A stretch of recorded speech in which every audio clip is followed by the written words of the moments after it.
శ్రీకాకుళం నగరంలోని పొట్టి శ్రీరాములు మార్కెట్ జిల్లాలోనే అతిపెద్దది. 2 దశాబ్దాల కిందట ఏర్పాటైన ఈ మార్కెట్కు నగర వాసులతో పాటు చుట్టుపక్కల నుండి గ్రామాలకు చెందిన వేలాది మంది ప్రజలు కాయగూరలు, నిత్యావసర సరుకులు కొనుగోలు చేసేందుకు వస్తుంటారు. ప్రతిరోజు లక్షలాది రూపాయల వ్యాపారం జరుగుతోంది. అయితే రోడ్లపైన వ్యాపారులు దుకాణాల ముందే తోపుడు బండ్లు, అక్కడే వాహనాల పార్కింగ్తో పాటు మార్కెట్ను అష్టదిగ్బంధనం చేస్తున్నారు. కనీసం నడిచే మార్గం కూడా ఉండడం లేదు. దీంతో లోపలికి వెళ్లేవారు బయటకు వచ్చేందుకు తీవ్ర అవస్థలు పడుతున్నారు.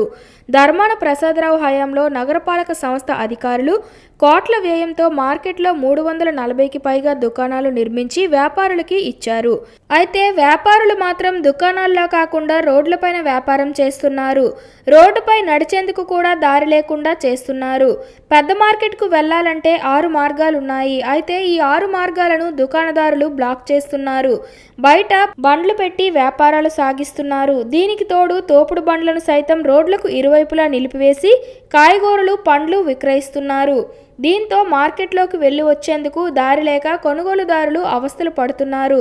మరోపక్క పెద్ద మార్కెట్ సెంటర్ పార్కింగ్ను ఏర్పాటు చేశారు. అయితే మార్కెట్కు వచ్చే వారంతా తమ వాహనాలు ఎక్కడ పడితే అక్కడ నిలిపివేస్తుండడంతో ట్రాఫిక్ సమస్య తలెత్తుతోంది.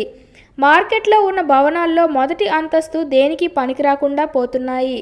వాటిని వినియోగించుకుంటే కొంతవరకు మార్కెట్ సమస్యలు తీరిపోతాయని నగరవాసులు అభిప్రాయపడుతున్నారు. పెద్ద మార్కెట్ రద్దీ కారణం నిరంతరం ట్రాఫిక్ అంతరాయం కలుగుతోంది. దీనిపై ఎప్పుడైనా చర్చించినప్పుడు లేదా ఆ ప్రాంతంలో ఏదైనా సంఘటన జరిగినప్పుడు తప్ప పోలీసులు మార్కెట్ వైపు దృష్టి సారించడం లేదని విమర్శలున్నాయి. నగరపాలక సంస్థ అధికారులు సైతం తమకు పట్టనట్లు వ్యవహరిస్తున్నారని నగరవాసులు వాపోతున్నారు.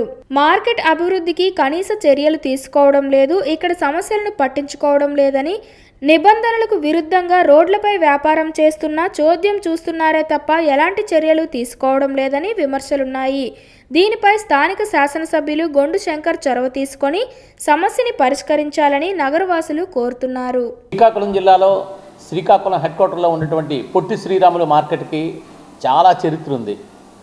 శ్రీకాకుళం జిల్లా మారుమూల ప్రాంతాల నుండి కూడా ఇక్కడి నుండి వచ్చి కొనుగోలు చేసుకుని వెళ్ళేటటువంటి ఒక అనువైన ప్రాంతం పాత బస్టాండ్లో ఉన్నటువంటి పొట్టి శ్రీరాములు మార్కెట్.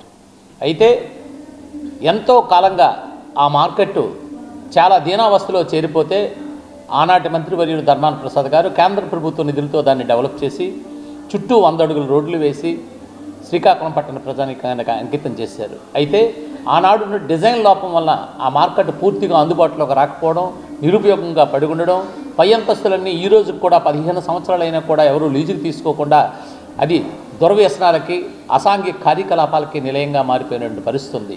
అయితే తెలుగుదేశం పార్టీ వచ్చిన తర్వాత, శంకర్ గారు శాసనసభ్యులు అయిన తర్వాత దానికి తప్పనిసరిగా ఒక పూర్వ వైభవం వస్తుందని చెప్పి ఆశించాము. ఆయన కూడా మాటిచ్చారు.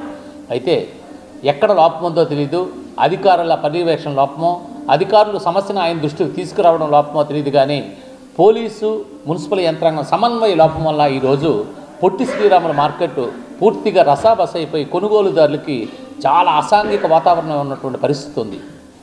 పూర్తిగా ఒకప్పుడు వ్యాపారస్తులు స్వేచ్ఛగా వ్యాపారం చేసుకునే ఆ మార్కెట్ ఈరోజు రౌడీల రాజ్యంగా మారిపోయినటువంటి పరిస్థితి ఉంది. ఎవరో కొనుగోలుదారుడు మాట్లాడడానికి, ప్రశ్నించడానికి కూడా అవకాశం లేని విధంగా ఈరోజు అక్కడ వ్యవహార శైలి కొనసాగుతుంది. 100 అడుగుల రోడ్లు 2 కోట్ల రూపాయలు ఖర్చు పెట్టి వేసినటువంటి ఆ రోడ్లు ఈరోజు తోపుడు బళ్ళతో పూర్తిగా నిలయం అయిపోయి సాధారణ కొనుగోలుదారుడు కూడా నడవడానికి అవకాశం ఉంది. ఈ పరిస్థితిని చక్కదిద్దాలంటే మున్సిపల్ యంత్రాంగం, పోలీసు యంత్రాంగం సమిష్టిగా ఎమ్మెల్యే గారి సమక్షంలో దానికి ఒక ప్రణాళిక రూపకల్పన చేసి